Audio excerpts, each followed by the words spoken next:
Hello again, Facebook group. This is Gsoss bringing you another cast. So I hope you enjoyed that 2v2. It was my first one I ever did. It was kind of hard to cast 4 people. I found I was kind of focusing on myself a little bit, but I guess that was because I was in the Zerg battle back and forth. But anyway, so I have a match here between myself, spawning in the in the upper right corner here. We got the blue Zerg, Gsoss. And he's going to be going against a red Terran down here, coming from the clan hehehe. Man, would I ever hate to lose to a clan called hehehe. ANLprobe. ANLprobe, perhaps? Hehehe, ANLprobe. Anyway, so he is a red Terran, and we'll see what these two players decide to do. And as always, we'll throw up the production tab just to give us a better idea. So we do see the 10 supply depot coming down here for ANLprobe. Hitting his timing perfect there, getting it right at the 1 minute mark. Nice to see. We can see Gsoss over here sending out his overlord, and also sending out an early drone scout. He wants to make sure. Or I guess I can talk like it's me. I always tend to do that, but I always like to send out an early drone scout, just because lately I find on the American League a ton of people are trying to 2-rax me. I've been having some good success actually dealing with it. So.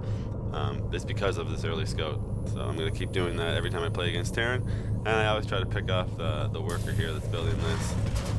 Depending on the player, usually you don't lose it, they just pull that off and send out another SCV, but see what happens here, if this guy is, if he's good or bad. This is usually a determining factor of what kind of build I'm going to do too, because if I can get this SCV, I know that he's not that great of a player, so I can kind of have some fun, get out, a lot of bailings and stuff like that. So he is bringing over another worker.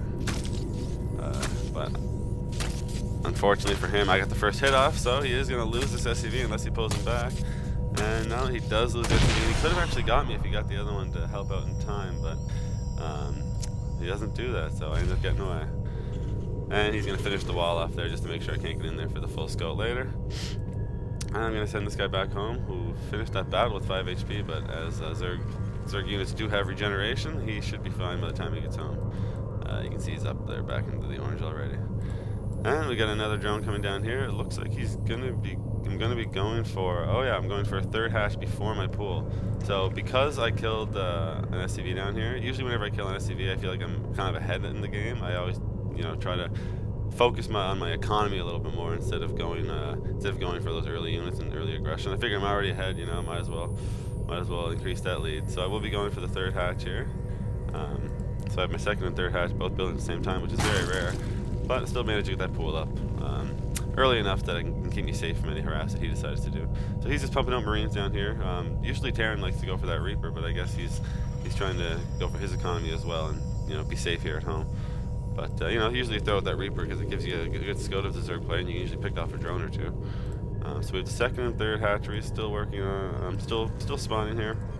2nd one just about to finish. And we will see some queens coming out from Gsoss. So another queen coming out of this one. So once I finish, it pops out the queen. So it looks like he's going to be going for some heavy creep spread this game. Another overlord going onto the map to help increase that vision. He does have one coming down here. He has some vision of the side here, just to give him some options for later in case he has tinnitus or something like that. Usually a Terran player will send a Viking out to try to get rid of these pesky overlords. But just for now, they're hanging out. So we do have the bunker coming down in the front of the natural for ANLprobe, and that'll help stop any early aggression that usually Zerg players do throughout them. A couple slow lanes come up the ramp here, but usually if there's a bunker there, they're forced to run back. So we do have. I like doing this lightly with my queens instead of injecting right away, getting the creep spread started instantly. So all my queens coming out, and just skipping the first injection, getting the queens going, and then producing a 2nd queen that'll start doing all the injections. Still no gas, you might have noticed, just because against Terran I really like to get that creep spread going. I always know when they're coming to attack me again. I always get that extra few seconds to prepare, throw in a few spines if need be. His SCV's trying to get in for the scout. He should die here. He does manage to see that I haven't taken my 2nd and 3rd gas yet, but he doesn't know that I actually haven't taken my 1st and 2nd, so not really the greatest information for him. 2nd queen starting to pop out now. You can see the creep spread is starting off here at the 6 minute mark, starting to leave the 7 minute mark about, starting to leave the base. So we do have all the next queens, the second round of queens out, and they're ready to start doing the injections. So we should start seeing that soon. And yes, we do. So all the hatcheries are being injected, and the creep spread is on its way. So what do we have down here for ANLprobe? So it looks like he's going to be going heavy bio. He does have 3 racks and a starport. Coming down with 4 racks actually. So 4 racks, 1 factory with the reactor on it there. Probably going to produce some Hellions. Yeah, probably produce some Hellions, get some early harass on the go. Try to slow down the economy of his opponent. And then follow it up with a strong push with probably 6 to 8 medevacs and some Marine Marauders. As we can see, the 2 reactors on the sides of those barracks. So he will be able to produce a lot of units. But the creep spread is looking pretty good here for Gsoss. He's keeping up with his injections. As you can see, all the queens are relatively low on their energy. And the creep spread, like I said, is definitely starting to make its way across the map, adding on more creep tuners each round of energy from these queens. So it's definitely a good thing to see from the Zerg player to get that creep spread going nice and early. A lot of money coming in here for Gsoss. We can see on the income tab, relatively even. Worker count, we can see 44 for Gsoss compared to 38 for ANLprobe, but ANLprobe does make up the difference in the economy with his mules. So throw back on production. We do have the 1-1s coming in for both players. Or sorry, the 1 attack coming in for ANLprobe with his stim, and the 1-1 range and DRPS coming in for Gsoss. So we do have the Hellions coming in, trying to get some early aggression. Coming into the natural here for Gsoss. He only has 1 queen in spine here. He will pull the get right on top of the Hellions, or the attack and get too much damage done. He does manage to take out some probes. So the unit lost tab after this attack is done. See just how many probes, just how many drones he does there. See the unit tab almost down to this 42 to 41. He will probably get a couple more kills here. He's going to be forced to pull those drones again to try to deal with it. Very, very annoying. He does manage to take the worker lead, but just as I say that, Gsoss spits out a couple more drones and gets back to 42-42. So all in all, we'll have to throw up the units lost tab there. Just to see. So workers killed. He did manage to kill off 19 workers. So that's really going to slow down the economy for the Zerg player. Although he does still have a drone advantage, like I said earlier, those mules can really even up the economy there for the Zerg player. So we do have the creep spread continuing to come in here for Gsoss, and that bio army starting to build up in the natural for ANLprobe. He does still have a lot of Marines and Marauders coming out, with double medevac production. His 3rd base he just finished it. He'll turn that into an orbital and then probably fly it over to his 3rd.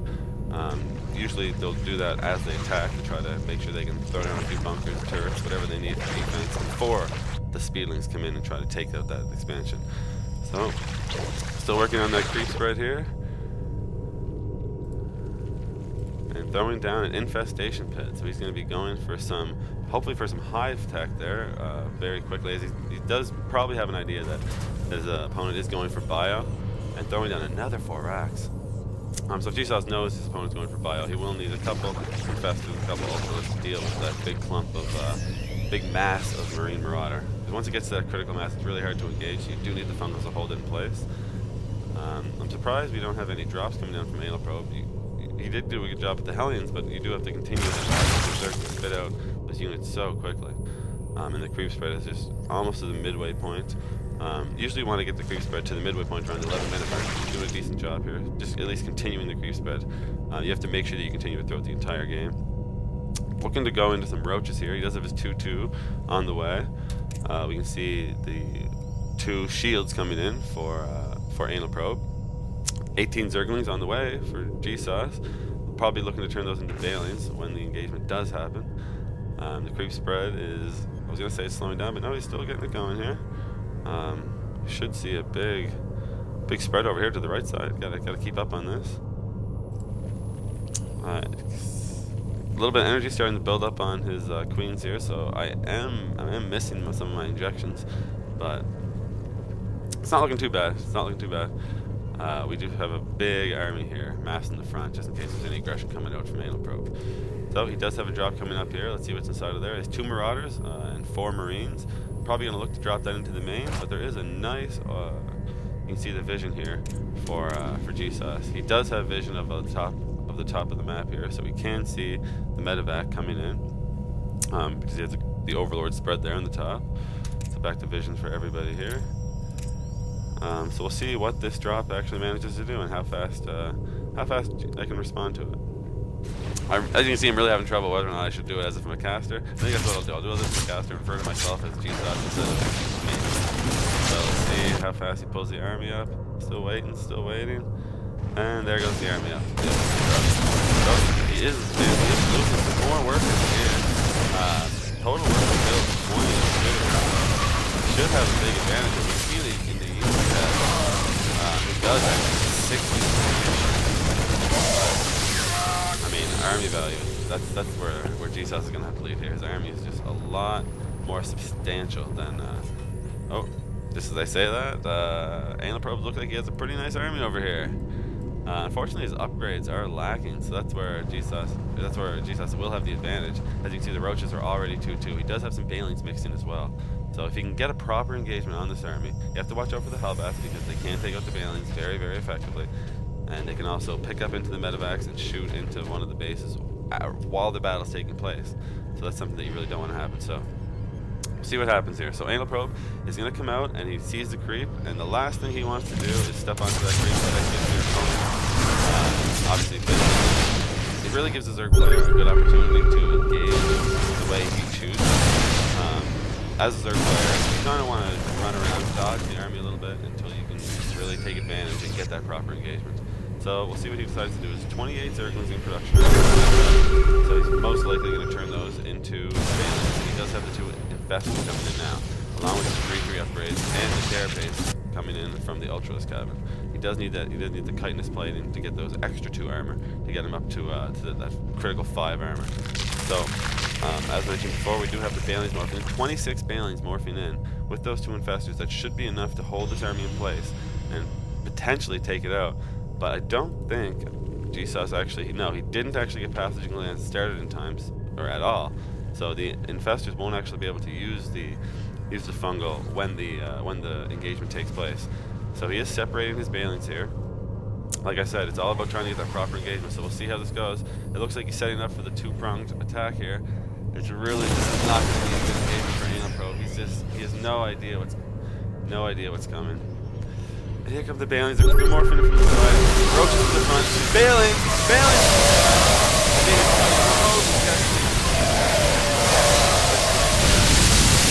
Really well. I guess he takes it anally and gets totally fucked up the ass. So that was just a really good engagement there.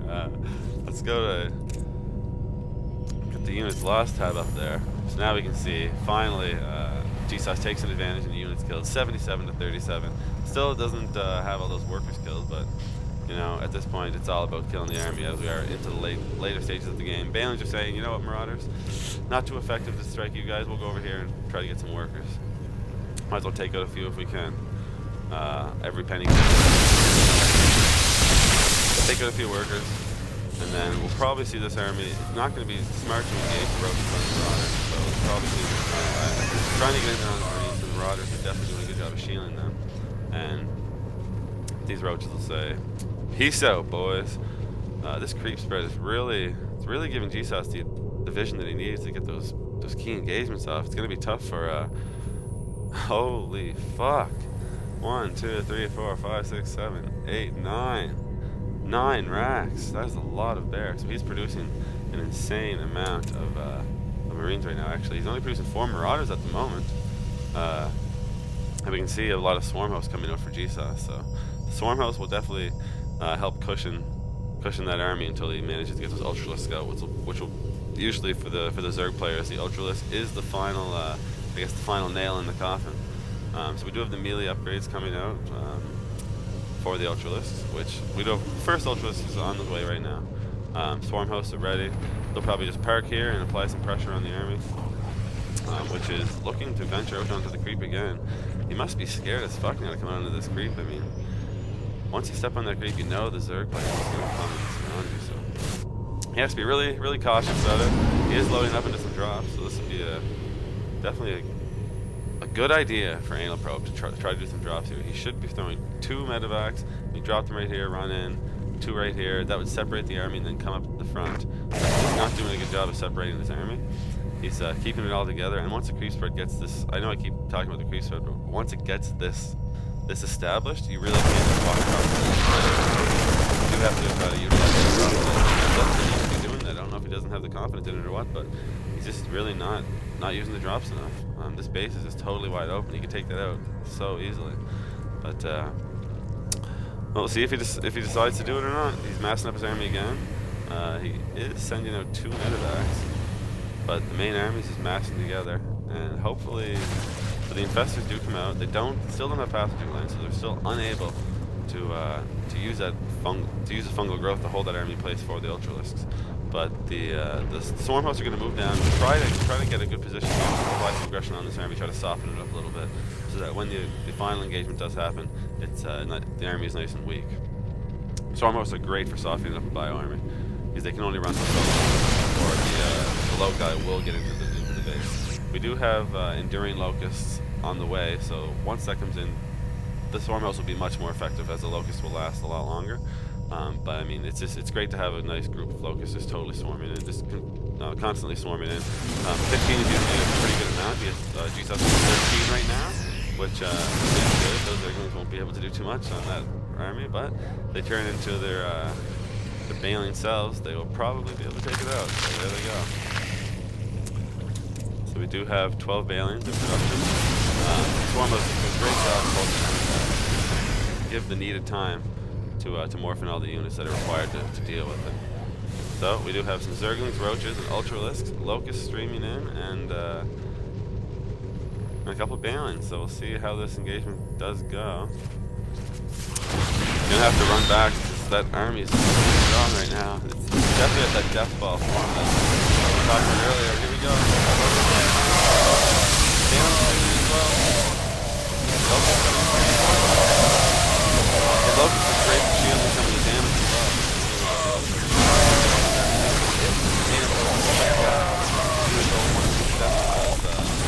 He will actually be able to take them out. So he's gonna have. So Gsoss is gonna have to move back behind the Locusts, because those are his only range units. The added speed on the creep does help for the engagement, though. So now we can see. At this point, once the main army gets taken up for Terran and the Zerg players this close to the base, it's really, really hard to get out of the situation. These free units from the swarm host, the low guy, they're just going to keep swarming in, and there's really not going to be much that the red Terran player can do in this case. They'll just keep coming in behind the low guy, bouncing back. Well, I mean, once the low guys get into the base, it's really not stopping.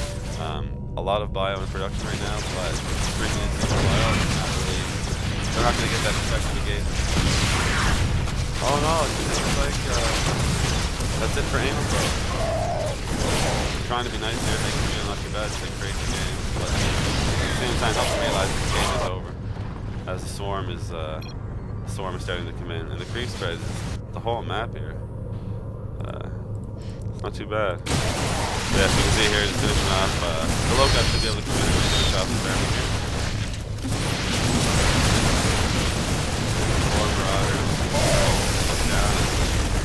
The ultras that are getting ready to finish them off. Trying to drop some bio down here. Really going for the base trade. Yeah, so this game is all but won.